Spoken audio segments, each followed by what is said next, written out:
This is Reality Dispatch, written by Jim Mins.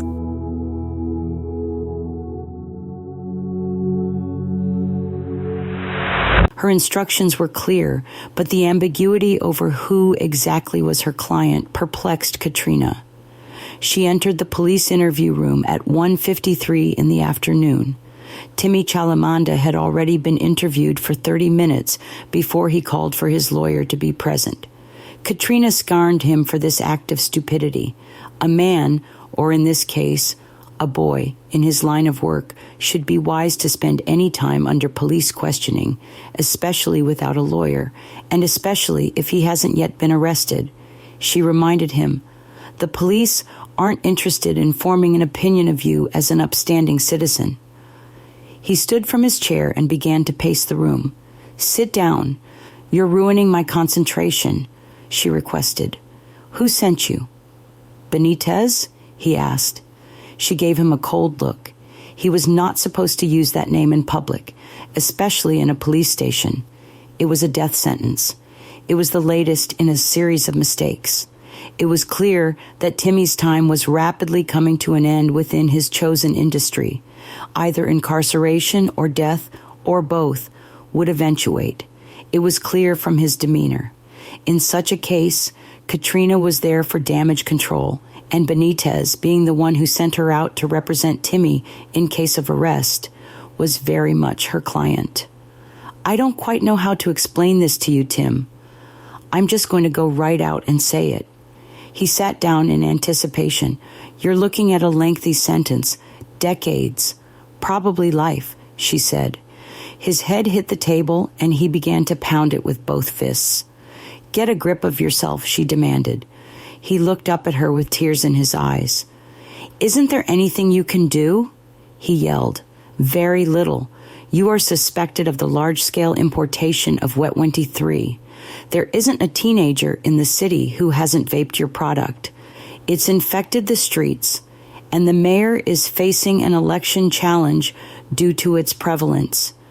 You will no doubt be the whipping boy hung out to dry. They will throw the book at you with everything they've got. The only hope you have is to make a deal." "But they haven't even arrested me yet," Timmy said. "It's a matter of time. They have 3 football teams worth of detectives stationed out the front of your house and a forensic lawyer looking over your trusts, not to mention the entire IT department readying their hardware to perform an audit on all of your dark web activity. Your network, the entire $3 billion enterprise, will be unraveled in the next 48 hours. No one will be held to account but you, unless you make a deal." Timmy banged his head on the table once more. "What can I offer them?" he said with his forehead pressed against the metal. "Mr. Benitez knows you have $300 million in unclean cash hiding somewhere in the desert. Tell me where this is and I can get some of it cleaned and donated to the re-election campaign of the district attorney, Mark Griffith," she said. "Wait, what?" "I'm just being honest with you, Timmy. You are my client," she lied. "I can clean a portion of the money and make it in a taxable donation under a trust that I will establish. I will notify the DA that this donation was made about your matter. Quietly. We can then see what counteroffer is made. I think it would be a good idea to notify them that any donation made in a trust could be prospective. By that I mean ongoing." Timmy raised his head. He sniffed away the tears and stared off at the exit. He wondered briefly how he let things steer away so rapidly from the safety, the privacy, and the comfort he had come to know that a life of luxury had provided. "I was 2 weeks from taking the wife away around the world on our private jet. We just purchased it together a month ago. I got the call that it was ready. The pilot was ready. We had him booked for 2 months. We were going to circle the globe, take our time." He took a deep breath. "Get that shit out of your head right now. Those days are over, and they're never coming back.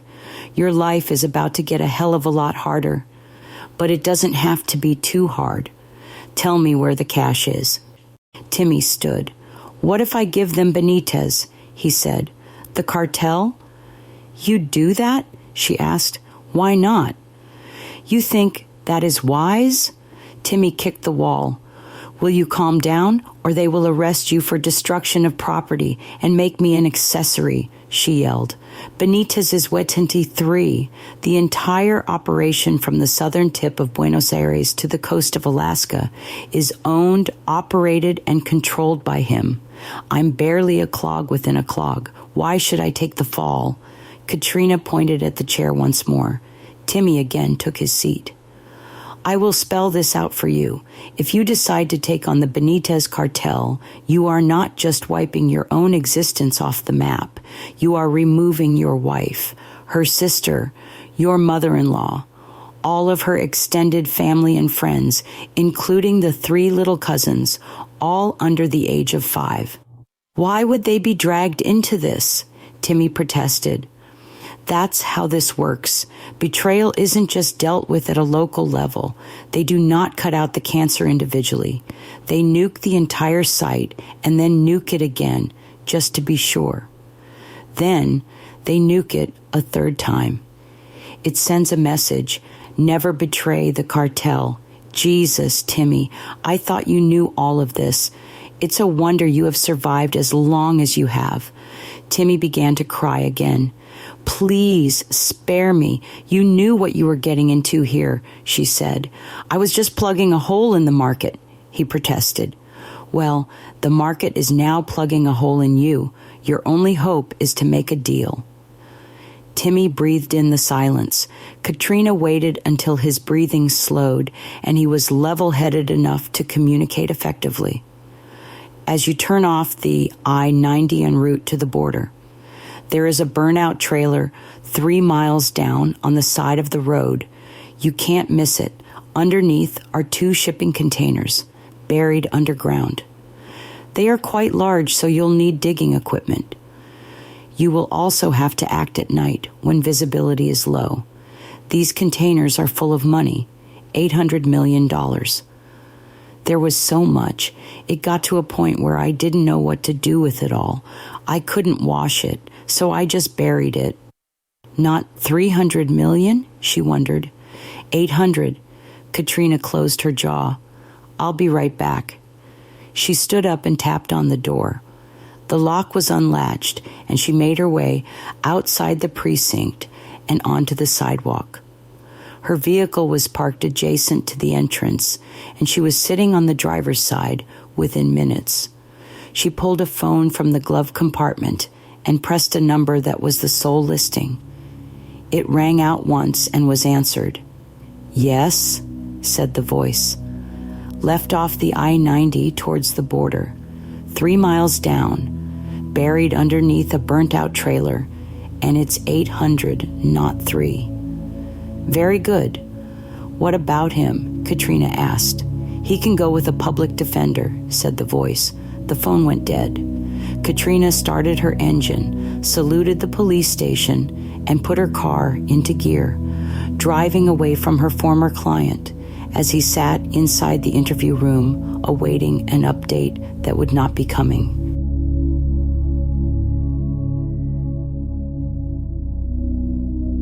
For more stories of fact-based fiction, head to jimmins.substack.com.